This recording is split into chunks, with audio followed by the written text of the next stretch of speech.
저를 따라해 보시죠. 바른 안목, 바른 헌신. 한 번 더요. 의미를 잘 생각해 보시고 한 번 더. 바른 안목, 바른 헌신. 네, 오늘 이 말씀의 제목으로 하나님 말씀 함께 나누겠습니다. 여러분, 인생을 건강하게 살아가려면 마음의 눈이 밝아야 됩니다. 육체적으로만 건강하면 됐지 마음이 특별히 마음의 눈이 밝아야 된다, 이게 언뜻 이해가 안 되시는 분들이 있을 수도 있어요. 여러분, 육신의 눈이 아무리 밝아도요, 마음의 눈이 어둡게 되면 진짜 정작 소중한 것을 바라보지 못하게 됩니다. 이런 분들이 계세요. 흔히 나는 객관적인 사람이야, 모든 것을 있는 그대로 보는 그런 스타일의 사람이다, 그렇게 스스로에 대해서 자평하는 분들이 있을 줄 모르겠지만 실제로는 그럴 수가 없어요. 여러분, 모두의 마음속에는 이미 자기가 만들어낸 이 새겨진 틀이 있기 때문에 자기의 마음속 안경을 통해서 세상을 바라보고 세상을 투영하기 때문에 사물도 사건도 자기 입장에서 다 주관적으로 해석을 하는 것입니다. 그래서 이런 말이 있죠. 누구는 보는데 다른 누군가는 보지 못하는 그런 경우가 있습니다. 특별히 영적인 세상은 더더군다나 그렇죠. 리더십의 대가라고 불려지는 존 맥스웰 목사님, 이분이 참 뛰어난 강연가고요. 그리고 여러 이 조사에 따르면 최고가는 리더십의 그런 스피커로 명망 있는 분이십니다. 이분이 이런 간증을 한 적이 있어요. 한때 이분이 오하이오에 있는 교회를 목회하시던 분이신데 그 교회에 있던 한 성도님과 여행을 떠나게 되었습니다. 그런데 이 성도님의 특징이 뭐냐면 사냥을 참 좋아한다고 그래요. 사냥. 이 미국 분들 중에 이런 분들이 참 꽤 있죠. 그래서 프리웨이를 달리는데 특이한 건 이분이 운전을 하고 본인은 옆에 앉아 있는데도 불구하고 이분이 기가 막히게 찾는 거예요. 아니, 목사님, 저기 보세요, 저기 보세요. 저쪽 오른쪽 편에 다람쥐가 뛰어다녀요. 그리고서 이 목사님이 조수석에 앉아가지고 보는데도 그게 보이질 않는 거예요. 이분은 기가 막히게 보는데, 그러다가 또 한참을 가는데 목사님, 저기 보세요, 왼쪽 편을 보세요. 이번에는 사슴이 2마리가 뛰어다니네요. 목사님이 봤는데 목사님 눈에는 보이지가 않는 것입니다. 한참을 가다가 토끼가 보인다는 둥, 오리가 보인다는 둥 계속 보인다고 이야기를 하는데 자기는 보이지 않는 것입니다. 그리고 나서 이 여행을 끝날 때쯤에 자기의 고백이 무엇이었느냐? 자기 눈에 보인, 자기의 안목 가운데 들어온 것은 무엇이냐? 결국은 시커먼 아스팔트밖에는 보지 못하고 자기는 돌아왔다라는 거예요. 여러분, 왜 그랬을까요? 한 사람은 보는데 한 사람은 보지 못한 거예요. 그것은 바로 이 마음의 안경이 다르기 때문에 그렇습니다. 내가 무엇을 주목하고 어디에 집중하는 안목을 가지냐에 따라 사람들의 안경이 다른데 어디를 시선을 두고 살아가느냐에 따라서 여러분 완전히 다른 관점을 가지고 그걸 바라보게 되는 것입니다. 만약에 저와 여러분들이 사랑이라는 안경, 예수님께서 우리에게 분부하신 대로 사랑의 안경을 쓰고 세상을 바라보고 사물을 바라보고 사람을 바라보면 어떻게 될까요? 세상이, 사람이, 사물이 온통 아름답게 보입니다. 여러분, 완전히 달라지는 거죠. 다 사랑스럽게 보이는 것입니다. 물질적인 시각으로 그런데 보게 되면 어떻게 될까요? 다 물질적으로 보이는 거예요. 모든 것들이 돈벌이로 보이고요, 비즈니스 대상으로 보이고요, 돈으로 다 캘큘레이션이 되는 것입니다. 심지어 사람까지도. 여러분, 이처럼 똑같은 상황, 똑같은 조건이라 할지라도 어떤 안목을 가지고 바라보고 살아가느냐에 따라서 인생이 완전히 달라집니다. 여러분, 만일 우리가 믿음이라는 안목, 믿음이라는 이 시선의 안경을 끼고서 세상을 살아가고 바라보게 되면 곳곳에서 일하시고 역사하시는 하나님이 그때부터 보이기 시작합니다. 여러분, 영적인 안목이 생긴 거죠. 저와 여러분들이요, 하나님이 행하시는 일, 하나님이 살아서 지금 우리 가운데 임하시고 일하시는 것을 보려면 여러분이 이런 안목, 탁월한 영적인 믿음의 안목이 필요한 것입니다. 그래야 우리 신앙인으로서, 크리스찬으로서 우리 인생이 더 부요하고 풍성해지는 것입니다.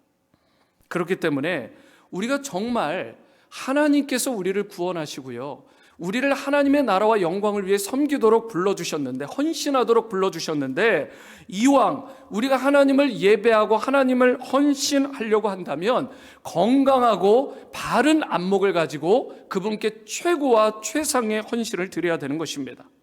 우리의 영적인 안목이 너무 중요해요.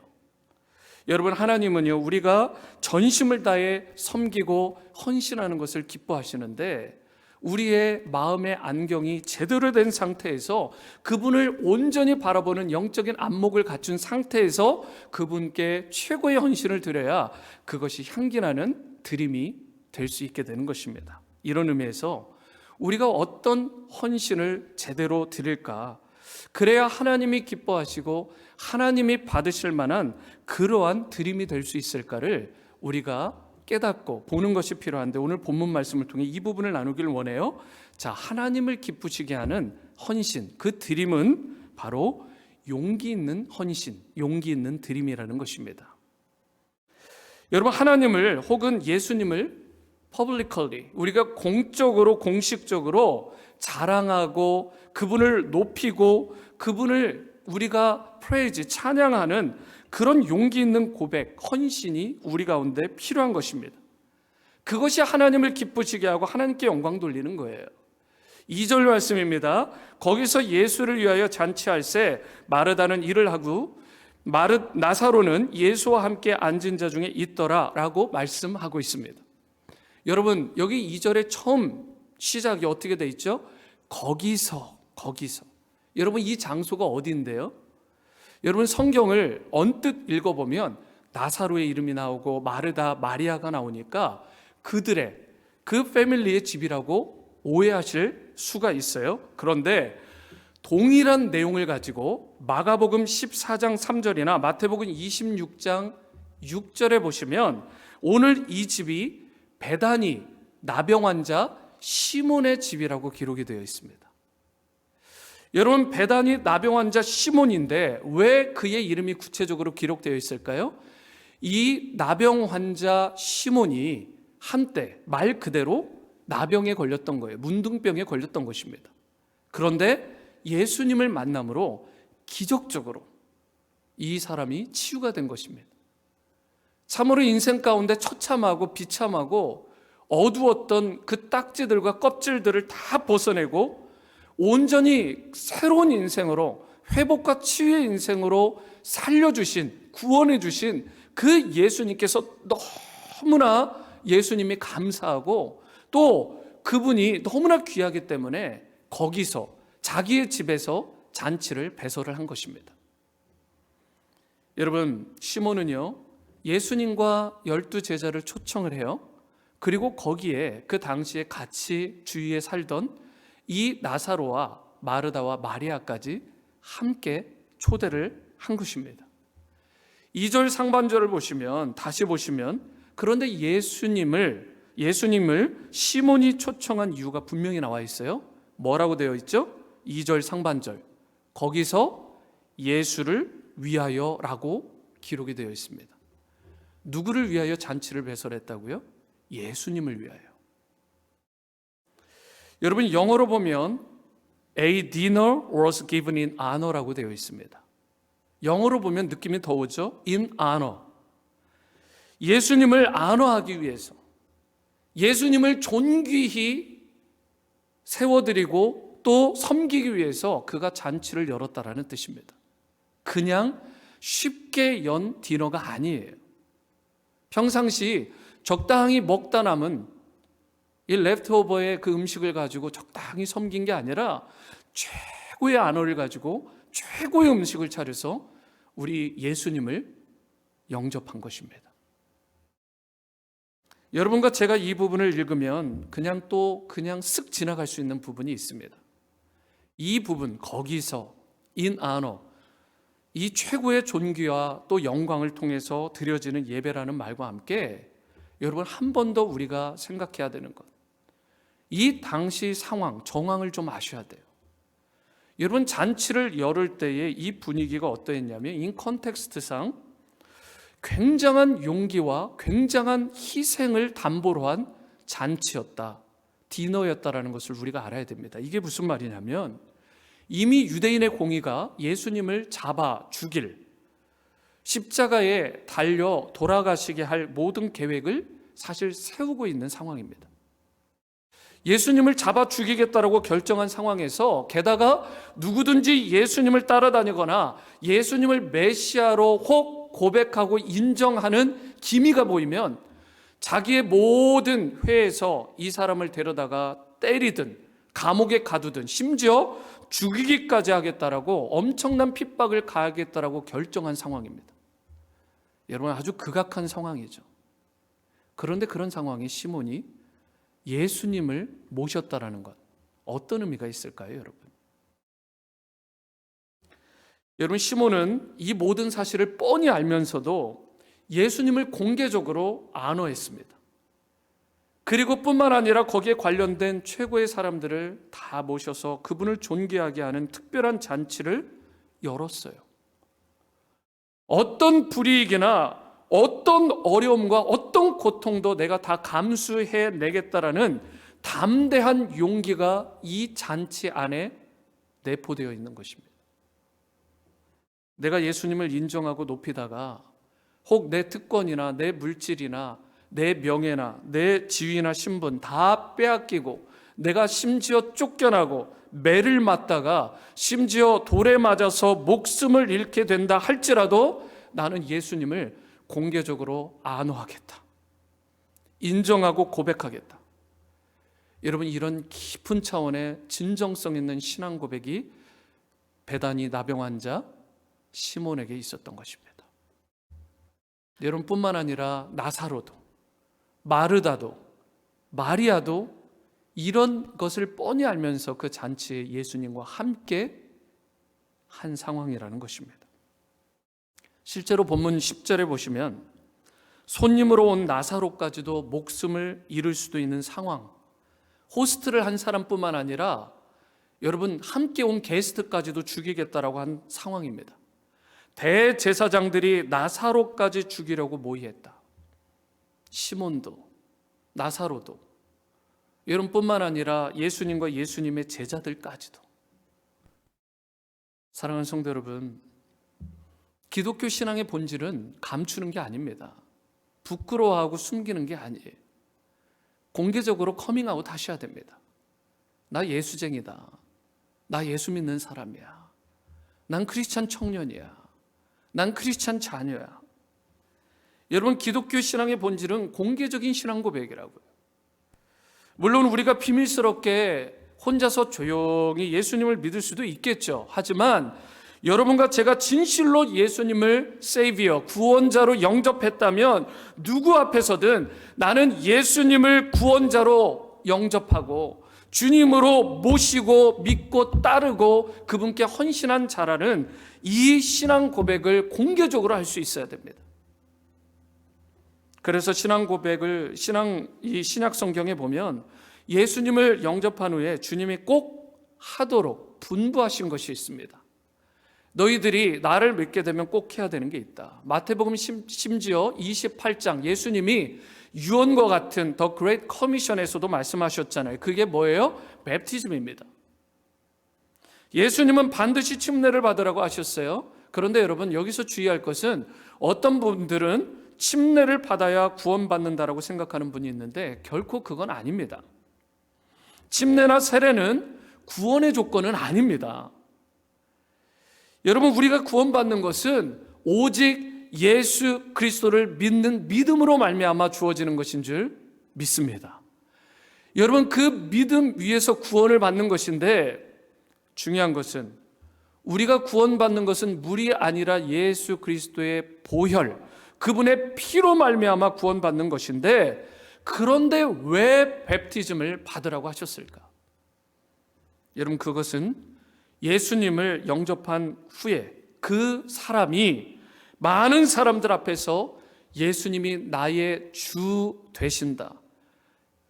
시저가 마이 로드가 아니라 어떤 황제나 어떤 자가 나의 로드가 아니라 예수님이 마이 로드다. 여러분, 이것을 공개적으로 고백할 수 있도록 하신 것이 바로 그 신앙 고백의 차원에서 하게 하신 것이 맵티즘, 침례라는 것입니다. 여러분, 오늘날은 우리가 침례나 세례 받는다고 해서 뭐 십자가에 못 박히고 이것 때문에 막 그렇게 대단한 불이익을 당하는 그런 건 아니잖아요. 특별히 미국과 한국에서는. 그런데 여러분, 초기 교회 그 당시의 성도님들은 완전히 다른 상황이었습니다. 공개적으로 침례를 받는다라는 것은 여러분 이 사건 때문에 엄청난 persecution, 이 박해와 핍박과 손해를 받을 각오들을 다 하는 것입니다. 왜냐하면 공개적으로 예수님을 믿는 사람이라는 것이 밝혀지기 때문에 그들의 회, 그들의 모임에서 축출당하게 되고 여러분 모든 장사의 이권에서부터 배제되게 되고 심지어 잡혀가서 갇히게 되고 핍박받게 되고 생명을 빼앗길 수도 있는 거예요. 내가 침례받는다라는 거, 세례받는다라는 거, 여러분 그렇게 쉬운 부분이 아닙니다. 그런데도 불구하고 초대교회 성도님들은 공개적으로 예수님을 나의 구주로, 나의 주님으로 고백하고 공개적으로 이 침례와 세례를 통해 주님을 따르는 삶을 실천했다라는 것입니다. 오늘 여러분과 제가 예수님의 제자라고, 내가 그리스도인이라고 고백하는데요, 여러분 주님의 제자가 되었다라고 말하면서 마치 이 미국의 첩보기관 FBI, 막 CIA 요원처럼 막 이리 숨고 저리 숨고 내가 크리스찬 마치 아닌 것처럼 비밀스럽고 조심스럽게 신앙생활하는 분들이 가끔 있습니다. 가끔 이런 경우도 있더라고요. 제가 여러 차례 경험을 해요. 가끔 교회에서 직장 동료나 또 학교 친구를 교회 안에서 만나가지고요, 서로 깜짝 놀라는 거예요. 너도? 막 이래요. 네, 당신도? 뭐 이런 상황이에요. 도대체 10여 년, 뭐 5년, 뭐 몇 년 동안을 같이 연구실에서, 직장에서, 캠퍼스에서 함께 공부하고 연구하고 직장 생활했는데 그동안 예수 믿는 흔적과 향기가 전혀 안 난 것입니다. 전혀 예수 믿는 거 눈치채지 못하다가 교회에 와서 딱 보니까 크리스찬이었어요. 그것도 5년씩 10년씩 교회 다닌. 충격 받겠죠, 여러분. 얼마나 충격이 되겠어요. 여러분들은 혹시 이런 거 경험해 보시지 않았나요? 그런데 여러분, 이런 모습이 성경이 말하는 진정한 크리스찬의 모습일까요? 아닙니다. 우리가, 여러분, 내가 믿는 예수님을 자랑할 수 있어야 돼요. 내가 예수님을 인정하지 않으면 예수님도 우리를 인정하지 않는다라고 말했습니다. 내가 예수님을 자랑하지 않는데 그분이 나를 세상 속에서 어떻게 우뚝 자랑하며 세워주실 수 있겠어요? 예수님을 안화하셔야죠. 대중 앞에서, 이웃 가운데, 친구 가운데, 직장 동료 가운데 공개적으로 예수님을 안화할 수 있어야 됩니다. 시몬처럼, 나사로처럼. 여러분, 주님이 나의 구원자 되신다는 이 사실을 누구 앞에서나 간증할 수 있어야 돼요. 나를 구원하시고 나를 변화시키고 나를 이 코로나의 사건 가운데서도 이렇게 평화롭게, 이렇게 담대하게, 이렇게 승리하며 기쁨으로 살아가는 자로 만들어주신 그 예수님을 간증할 수 있어야 됩니다. 보여줄 수 있어야 돼요. 이처럼 주님이 기뻐하시는 바른 헌신이라는 거, 바른 디보션이라는 것은 예수님을 나의 구원자라고 공적으로 고백할 수 있는 용기 있는 헌신을 드릴 때에 여러분 그 헌신이 바른 헌신, 주님이 기뻐 받으시는 헌신이 되는 것입니다. 이런 시몬과 나사로 같은 용기 있는 헌신이 여러분과 저에게 있게 되기를, 그리고 여러분들의 자녀에게 있게 되기를 주님의 이름으로 축원합니다. 두 번째이자 마지막은 하나님을 기쁘시게 하는 헌신은 최고의 헌신이라는 것입니다.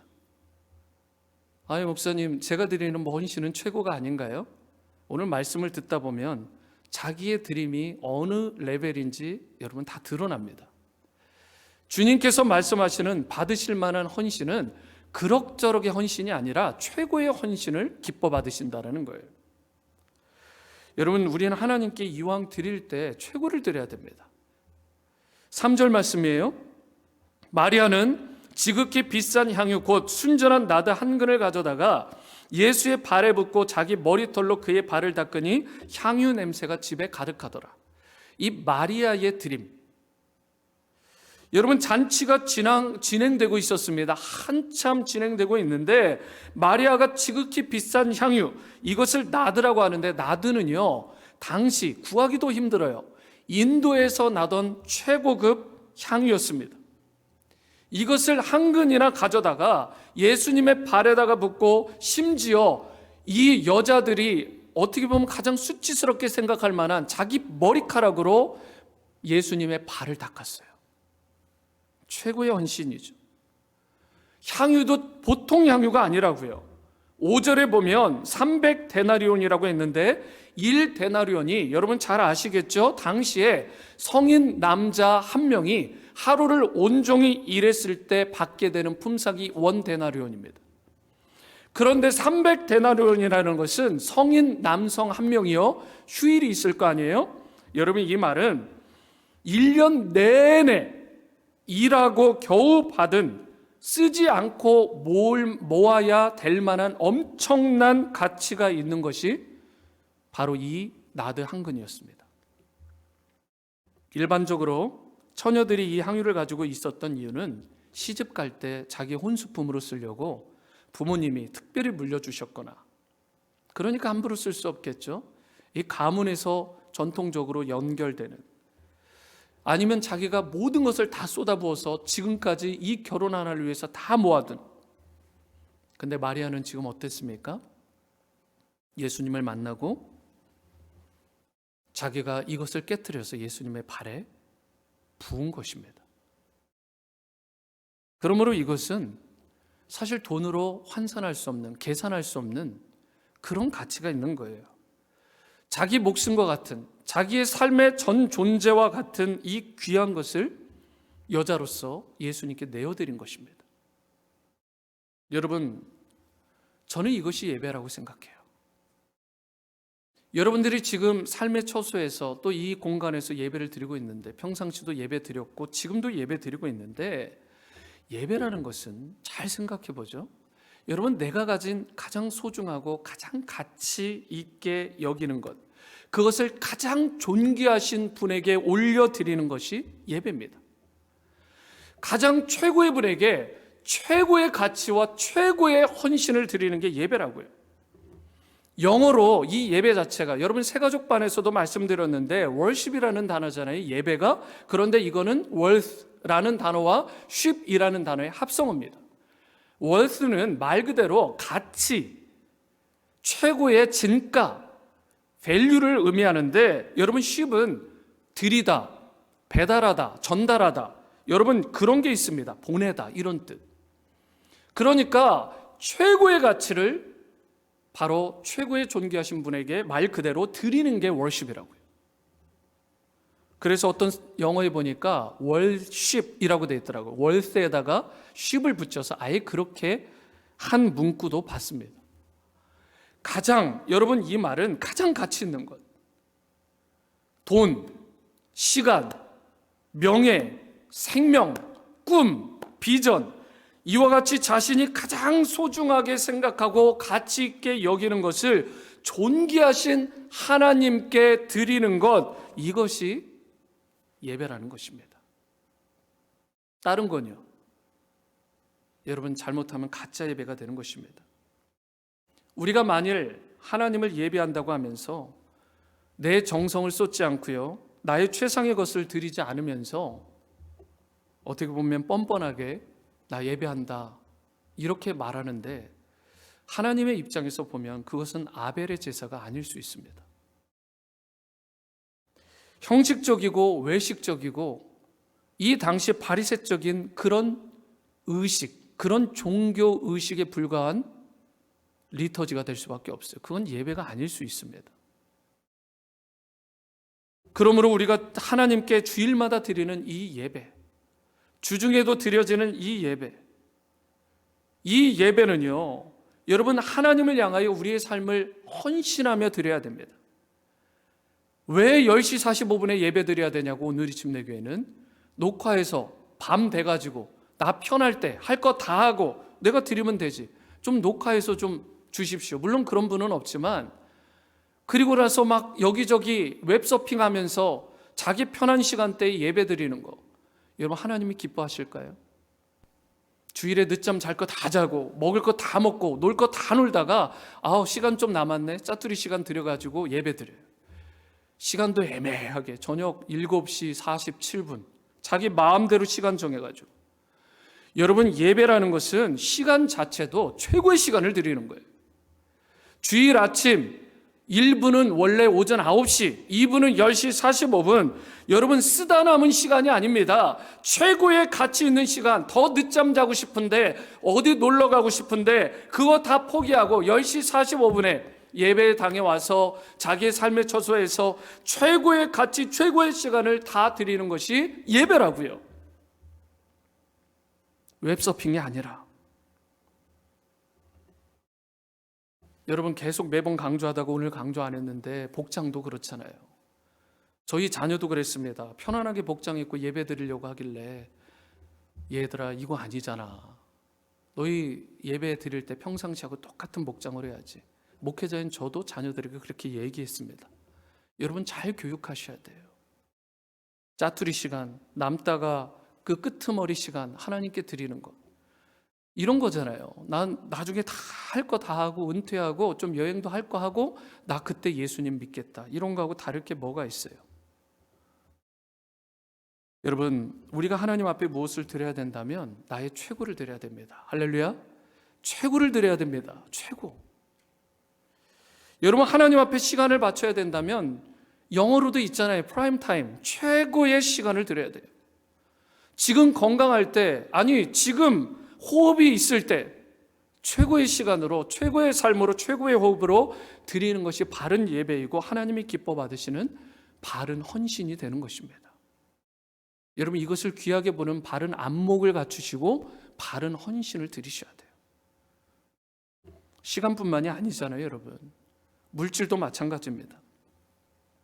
다른 것에 다 쓰다가 남는 것, 짜투리 돈, 짜투리 물질, 그런 거 적당히 드리는 거 아닙니다. 여러분, 우리 믿음의 선진들, 우리 선배 어르신들 어땠어요? 첫 열매, 첫 소산, 심지어 밥을 한 대를 떨 때도 먼저 성미를 내고 하셨던, 여러분, 이게 형식적이고 외식적이어 보이나요? 그 마음의 중심이 느껴지지 않습니까? 여러분, 최고의 것을, 첫 열매, 첫 소산을, 가장 가치 있는 최고의 물질을 하나님께 드리고자 하는 그 신앙의 순수함을 우리가 어느 순간부터 잊어버린 거예요. 제가 청년들에게는 참 많이 말을 했습니다. 제가 인생을 살면서 가장 잘한 것 가운데 하나가 뭐라고 생각하냐면, 여러분, 저는 첫 월급을 받고 한 푼도 쓰지 않고 다 하나님께 드렸습니다. 그 당시의 돈으로 상당히 큰 돈이었어요. 몇백만 원 돈을 이제 만 몇 세 된 이 청년이 처음 쥐었을 때 하고 싶은 게 얼마나 많겠어요. 근데 오래전부터 기도했습니다. 첫 열매는 하나님께 드려야 되겠다. 두 번째 달에도 하나도 쓰지 않고 부모님께 다 드렸습니다. 세 번째는 이 구청에 찾아가가지고 소년소녀 가정들에게 이 전체를 좀 전달해 달라고. 네 번째 됐을 때는 그 빚 갚다가 첫 번째, 두 번째, 세 번째 달 살아가잖아요. 그 빚 갚는데 다 쓰고 다섯 번째 달부터 제 월급을 적립하기 시작했습니다. 여러분, 최고의 가치, 최고의 물질, 최고의 시간을 드려야 됩니다. 적당히 쓰다가 남는 거 드리면 안 돼요. 그건 하나님께 드리는 향기로운 예물이 아닙니다. 옛다 받아라. 여러분, 이런 애티튜드 절대 안 됩니다. 예전에는 물질을 드릴 때도요, 다리미로 여러분 1,000원 뭐 이런 것까지 다 다리셔가지고요, 어르신들이 예물 드렸습니다. 대충 쓱 써가지고 탁 내는 게 아니라고요. 여러분, 무릎 다 꿇고 하나님 앞에 정말 기도하며 그렇게 드려야 되는 것입니다. 여러분, 그런데 본문 4절을 보세요. 그렇지 않은 인생들의 모습. 제자 중 하나로서 예수를 잡아줄 가롯 유다가 말하되, 여러분, 여기서 가롯 유다만 그랬다고 생각하시면 안 돼요. 마태복음 26장 8절을 보면 제자들이 분개했다고 되어 있습니다. 제자들의 말이에요. 무슨 의도로 이것을 허비하느냐고 마리아를 막 몰아세웠어요. 제자들이 볼 때 값진 향유를 깨뜨려서 예수님의 발에 붓는 것은 낭비라고, 허비하는 거라고, 웨이스트라고 생각을 했습니다. 예수님을 위해서, 하나님 나라를 위해서 내가 드리는 것은 웨이스트라고 생각하는 것과 별반 차이가 없어요. 그래서 왜 그것을 가난한 자들에게 주지 않고 예수님 발 앞에 쏟아 낭비하냐고 책망하는 것이 가룟 유다만 한 것이 아니라 예수님의 최고 수제자라고 하는 베드로를 위시로 제자들이 했던 액션입니다. 여러분, 주님께 드리는 게, 하나님께 드리는 것이 낭비인가요? 제가 지난주에 한 선교사님, 우리가 후원 선교사님들이 있잖아요. 주보에 보면 혼별로 후원 선교사님들이 있죠. 그분 중에 한 분에게 연락을 받았습니다. 약 2주 전이죠. 그분이 그러세요. 우리 입장에서 너무나 그 마음이 느껴지고 감사하게, 목사님, 교회 재정도 힘드실 텐데, 요즘 코로나 19으로 힘드실 텐데 제 후원을 끊으십시오. 한 500여 불 되는 돈입니다. 매월. 1년이면 6,000불이에요. 적잖은 돈입니다. 그분들에게는. 끊으시랍니다. 제가 그랬어요. 저희 교회가 하나님이 축복해 주셔서 지난 1, 2월 동안 파저티브입니다. 이게 첫 번째 이유입니다. 괜찮아요, 우리 재정 현재까지. 두 번째, 그리고 우리가 만약에 이 선교, 이 후원하는 일을 갖다가 우리가 하지 않으면 하나님께서 있던 돈마저 다 거두어 가실 것입니다. 그래서 제가 이 일을 끊을 수가 없습니다. 세 번째 이유, 많은 교회들이 재정이 어려울 때, 실제로 제가 지금 듣기로 대형 교회들, 한국 위시로 한 이 교회들이요, 코로나 19으로 인해서 재정이 지금 기존 100으로 잡았을 때 50에서 60%밖에는 헌금이 들어오지 않는다고 그래요. 그랬을 때 가장 먼저 끊고 삭감하는 것이, 제가 알기로는 대부분이 선교라고 알고 있습니다. 그런데 저의 목회 철학, 저희 교회는 그러지 않을 것입니다. 다른 것을 다 끊더라도 가장 마지막까지 저희가 끊지 않을 것이 선교가 될 것입니다. 그러므로 그 마음은 저희가 받겠지만 저희가 이 후원을 계속하겠습니다. 편하게 사용하십시오. 그리고 섬기시는 곳에서 영혼을 세우는 일에 지금 수고하시는데 계속해서 수고해 주시기를 부탁을 드립니다. 우리가 할 수 있는 섬김이 이거라고 생각합니다. 여러분, 저희 교회가 매월 쓰는, 이 선교에 쓰는 돈만 매월 6,000불 정도가 됩니다. 여러분, 재정 보고를 보세요. 그런데 6,000불은 미니멈이고요. 작년에는 우리가 10만 불이 넘었습니다. 10만 불. 이 엄청난 일을 할 수 있었던 건 이런 목회 철학과 선교에 대한 철학이 있기 때문에 우리가 그런 것입니다. 이름만 올레이션 쓰고 옷 누리고, 여러분, 옷 누리에 생명 주고 제자 삼아 선교하는 교회라고 붙여놓고 선교를 제일 먼저 재정의 위기라고 끊는다면 어떤 일이 벌어지겠습니까? 하나님이 향기나는 가치로, 향기나는 헌신으로 이걸 받으실까요? 저는 그렇게 생각하지 않습니다. 있던 것마저 취하실 것입니다. 그러므로 우리의 드림, 우리의 물질, 우리의 헌신이 하나님께 향기나려면 교회도 재정 정책이 바로 돼야 되고, 개인의 삶도 드림을 할 때 최고의 드림을 드려야 되고, 여러분, 가정도, 자녀들에게도 이 부분이 교육돼야 되는 것입니다. 제자들은, 이 철딱선이 없는 제자들은 그러지 않았다고요. 심지어 가룟 유다는 가장 극심하게 이걸 반대했다고요. 5절 말씀을 보세요. 이 향유를 어찌하여 300데나리온에 팔아 가난한 자들에게 주지 아니하였느냐 하니, 여기에 보면 가룟 유다가 얼마나 셈에 빠른지 여러분 어떻게 알겠어요? 향유, 나드 한 근 딱 보자마자 300데나리온 캘큘레이션이 막 되는 것입니다. 돈셈에 보통 빠른 사람이 아니에요. 여러분, 마리아의 정성을 쏟은 이 헌신을 유다는 뭘로 환산했습니까? 돈으로 환산했어요.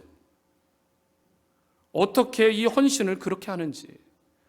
그래서 그는 지금 마리아가 예수님께 올려드리는 이 향기나는 헌신에는 관심이 없습니다. 왜요? 돈에 관심이 있으니까. 여기에 관심이 없어요. 여러분, 오로지 돈이라는 관점에서만 이 모든 사건을 보고 해석을 한 것입니다. 그리고 6절에 보면 그가 이렇게 말한 진짜 이유가 나와 있어요. 가난한 자들을 위함이 아니요 그는 도둑이라 돈꾀를 맞고 거기 넣는 것을 훔쳐가미러라. 쉽게 말합니다. 도둑놈입니다. 여기서 우리는요, 가룟 유다의 마음에는 그의 안목이 무엇을 향해 있는지를 알 수 있어요. 가룟 유다에게 있어서 예수님은 관심사가 아니었습니다. 가룟 유다에게 마리아가 드린 최고의 예배와 최고의 헌신도 관심사가 아니에요. 그의 최대의 관심사는 돈. 여러분, 무엇을 보든 돈으로 환산했고요, 어떤 사건을 보더라도 돈을 가지고 머리를 굴리면서 계산했습니다. 어떤 사람을 만나더라도 그 사람을 돈을 중심으로 평가하는 가룟 유다의 세속적인 가치관. 여러분, 이러한 냄새나는 세상적인 안목이 결국 예수님을 겨우 은 30에 계산하고 팔아넘기기까지 한 것입니다. 그가 십자가에 못 박은 것입니다. 그런데 여러분, 여기서 참 조심스러운 게 있습니다. 이와 같은 가룟 유다의 세속적인 가치관이 여러분과 저에게는 없을까 하는 것입니다. 우리는 이 자본주의 사회를 살아가는 과정에서 세속적인 문질 만능주의에 막 젖어 살다 보니까 예수님을 믿는다라고 말은 하는데, 이빨은 말은 하는데 자신도 모르는 사이에 물질 중심적인 눈으로 사물을 보고 사건을 보고 교회를 보고 상황을 보는 것입니다. 잘못된 습성이 생긴 거죠. 심각한 건, 예를 들어 남편을 볼 때 남편을 사랑의 대상으로 봐야 되는데 남편을 월급 가져오는 기계로 본다든가, 사람을 만났을 때 그 사람의 인격이나 신앙 가치를 보는 게 아니라 그 사람이 걸치고 있는 명품으로 가치를 평가한다거나. 여러분, 우리가 이러한 수준의 안목을 가지고 살아간다면 예수님의 심정이 어떠시겠어요? 마음이 찢어지지 않으시겠습니까?